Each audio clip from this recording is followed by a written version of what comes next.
Hello everyone, আসসালামু আলাইকুম। আপনারা তো সকলেই জানেন আমি সুরাটে থাকি।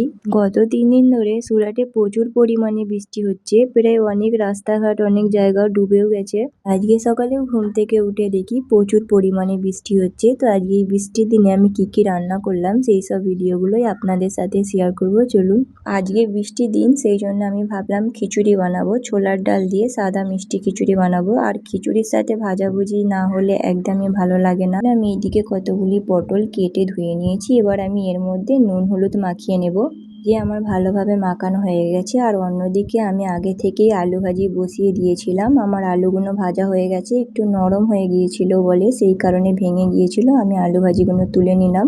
প্যানের মধ্যে আমি পটলগুলো ভালোভাবে ভেজে নেব। প্যানটা বড় হওয়ার কারণে আমার ভাজাভুজি করতে খুবই সুবিধা হয়। পটলগুলো আমি একটু উল্টে পিল্টে ভালোভাবে ভেজে নেব। এই যে আমার ভাজা হয়ে গেছে, এবার আমি এগুলো একটা জায়গার মধ্যে তুলে নেব।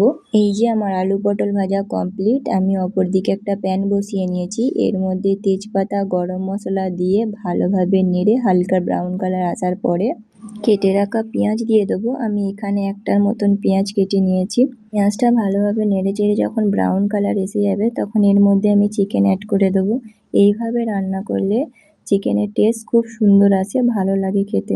তারপর আমি 1 মিনিটের মতো চিকেনটাকে খুব ভালোভাবে কষিয়ে নেব। এরপর আমি এখানে আদা রসুনের পেস্ট দেবো, দিয়ে আবারও ভালোভাবে কষিয়ে নেব 1 মিনিটের মতন। আর এর মধ্যে আমি গুঁড়ো মশলা দিয়ে দেবো, 2 চামচ হলুদের গুঁড়ো, 1 চামচ লঙ্কার গুঁড়ো, 1 চামচ ধনে গুঁড়ো, 1 চামচ জিরে গুঁড়ো দিয়ে আমি ভালোভাবে কষিয়ে নেব। আমি মাঝে মাঝে একটু একটু করে পানি দেবো, দিয়ে আবারও ভালোভাবে কষিয়ে নেব। এরপর আমি এর মধ্যে লবণ অ্যাড করে দিলাম, যেটা মেন। লবণ ছাড়া কোনো তরকারিতেই কোনো স্বাদ লাগে না। এরপর আমি এর মধ্যে কেটে রাখা টমেটো দিয়ে দিলাম। টমেটো দেওয়ার পরে আমি ভালোভাবে কষিয়ে নেব 2 মিনিটের মতন। 2 মিনিট পর আমি এর মধ্যে পানি দিয়ে দেবো। পানি দিয়ে ঢাকনা দিয়ে ছেড়ে দেবো 5 মিনিটের জন্য।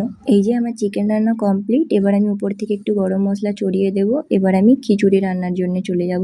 খিচুড়ি রান্নার জন্য আমি এখানে একটা বড় হাঁড়ি বসিয়ে নিয়েছি। আমি হাঁড়ির মধ্যে ঘি দিয়ে দিয়েছি, তারপরে একটু তেল অ্যাড করলাম, তারপরে গরম মশলাগুলো দিয়ে ভালোভাবে ভেজে নেব। গরম মশলাগুলো ভাজা হয়ে গেছে। এর মধ্যে আমি পেঁয়াজ দিয়ে দিলাম। আমি এখানে একটার মতন পেঁয়াজ কেটে নিয়েছি। এবার আমি এখানে 1 চামচের মতো লবণ দিয়ে দিলাম। লবণ দিলে পেঁয়াজটা নরম হয়ে যায়, ভালোভাবে ভাজা হয়ে যায়।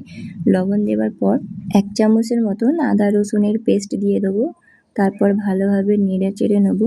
এবার এর মধ্যে আমি ছোলার ডাল দিয়ে দেবো, এটা আমি আগে থাকতে ভিজিয়ে রেখে দিয়েছিলাম।